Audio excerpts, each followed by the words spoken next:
చిత్తూరు జిల్లాను కరువు రహిత జిల్లాగా మారుస్తానన్నారు ఏపీ రాష్ట్ర ముఖ్యమంత్రి చంద్రబాబు నాయుడు. అందుకు జిల్లాలోని ప్రతి ఒక్కరూ సహకరించాలని కోరారు.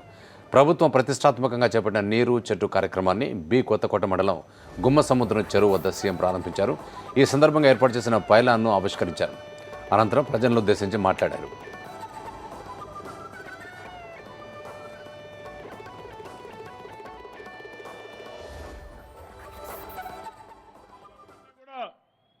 అక్రమంగా స్వాధీనం చేసుకున్నారు. దయచేసి వాళ్ళందరికీ ఒకటే విజ్ఞప్తి చేస్తున్నా, మీరు ఆ కాలువలన్నీ కూడా మీరే స్వచ్ఛందంగా ముందుకొచ్చి అధికారులకు అప్పచెప్తే అక్కడి నుంచి మొత్తం కాలువలు తీస్తాం. ఆ కాలువల వల్ల మొత్తం మళ్ళీ ఒక చెరువు నిండితే రెండో చెరువుకు వస్తాయి. రేపు కూడా అందరినేవా పైనుండే ఒక చెరువుకేస్తే అక్కడి నుంచి గ్రావిటీతో అన్ని చెరువులకు నీళ్లు తీసుకొచ్చే కార్యక్రమం చేస్తాం.